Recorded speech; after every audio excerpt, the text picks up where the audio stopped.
Quando eu digo que o tarô é muito inteligente, eu sei que eu sou suspeita para falar. Sabe aquele papo de as cartas não erram? Elas não erram mesmo, porque elas são inteligentes. O sistema de atuação do tarô, ele é muito inteligente porque ele é indireto, inconsciente, mas ao mesmo tempo muito direto. E ele se torna direto através das suas simbologias, né? Da estética da carta, né? Da arte, da narrativa, daquilo que se pode ver e o que se pode construir e entender a partir do que se vê, né? Bom, esse papo aí já rolou na semana passada com a Rainha de Paus e foi um ótimo exemplo para ilustrar o que eu tô dizendo aqui. A Rainha de Paus, essa rainha que todas vocês gostaram, principalmente mulheres, tá? E se identificaram com ela, é uma rainha que já está dentro de você, meu amor, né? Ela já existe dentro de você, é um arquétipo que está dentro de nós. Quando Jung fala sobre arquétipos, ele fala sobre isso, é como se houvesse esse substrato da humanidade, essas personalidades, essas pessoas, esses perfis no nosso inconsciente e que muitas vezes, dependendo da ocasião, da situação e da fase da vida, ele se manifesta, é possível se tomar consciência desse arquétipo na nossa vida, etc. E o tarô nos lembra, através de sua narrativa, desse movimento, né? Essa tomada de consciência é parte do trabalho do tarô, né? Por isso que quando eu falo em arcano da semana, ou arcano da quinzena, eu não tô só trazendo um conselho para os próximos dias, não é só isso, né? A gente também trabalha um arcano, e através disso um arquétipo, que está dentro de nós, que faz parte da nossa história, da nossa jornada humana na Terra. É algo muito mais profundo, gente, porque quem já consultou sabe, né? As cartas trazem uma narrativa que faz com que você se encontre de uma outra forma na situação que você está vivendo, a ponto de entender essa mesma situação de uma forma que você não tinha entendido antes. Embaralhando as cartas e pensando qual é a próxima energia, né? Qual é o próximo arquétipo, o que é que vem pela frente. E principalmente qual vai ser a nossa conversa nos próximos dias lá nos stories.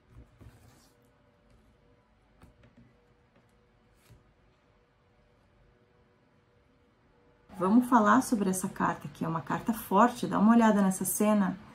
É um arcano menor do tarô, Cavaleiro de Espadas, uma carta de corte.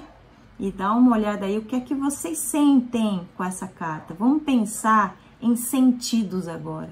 Esse é um movimento que a gente precisa fazer. Olhem para essa cena. Eu sempre digo isso nas minhas consultas, né? Quem já consultou sabe. Eu digo, olha para essa carta. Sente a energia dessa carta. Isso é importante. É por isso que eu gosto de trabalhar com esse tarô nas minhas consultas, tá? Eu gosto quando a pessoa entende que aquele movimento pode ser um movimento que ela está fazendo ou deixando de fazer. Isso significa, e às vezes eu deixo até de tratar isso aqui nos vídeos, que essas cartas, todas elas, quando eu trago Rainha de Paus, quando eu trago Eremita, não importa, tá? A gente tem que entender que todas essas cartas têm seus polos negativo e positivo, vamos dizer assim. Não precisa ser nesses termos, tá? Vamos desmembrar. Nós temos aqui um cavaleiro que por si só já é uma figura que guerreia, que vai em busca de, é uma figura ativa do tarô, né? E em cima desse cavalo, que é um cavalo que está agitado, nós temos aí 4 cavaleiros no tarô, e esse cavalo, desse cavaleiro, é o cavalo mais agressivo, né? Entendam a agressividade de uma forma bem abrangente, tá? Nós já vamos falar sobre isso, tá? Que as 2 patas do cavalo estão no ar, e esse cavaleiro está com uma espada levantada e apontada para algo.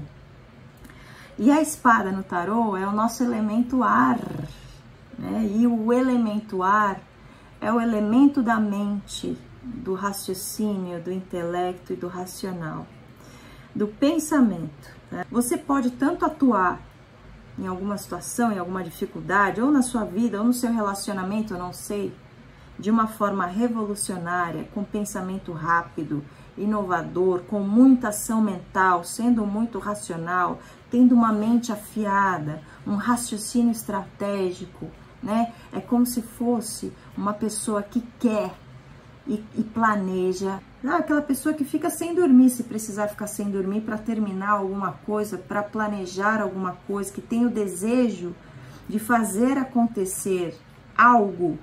E no plano das ideias tem essa realização de uma forma muito decidida e firme.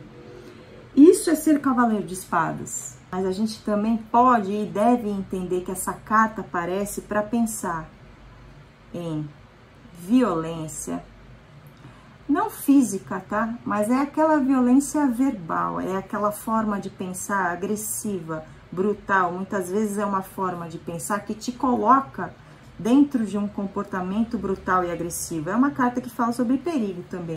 Então, para que serve esse cavaleiro de espadas? Para você pensar que tipo de ação você está tendo na situação em que você está. Se essa carta faz sentido para você. Se você está sendo essa pessoa que tem uma mente rápida, afiada para resolver, né? Estratégica para criar, para planejar, para botar em prática coisas que nascem primeiro no plano mental e intelectual, que ótimo, tomara.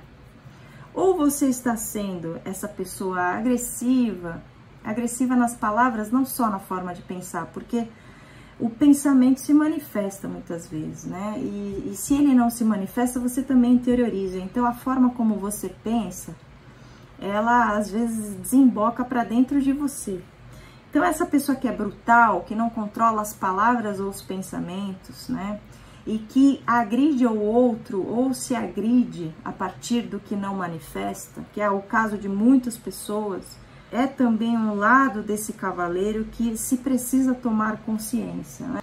Esse cavaleiro de espadas está dentro de nós. Como é que a gente manifesta essa energia é que é o lance, tá? É para isso que a gente está discutindo aqui. Pensar em cavaleiro de espadas é pensar naquele comportamento que todo mundo gosta de romantizar, mas que na verdade precisa ser revisto imediatamente no comportamento das pessoas, que é o eu falo mesmo.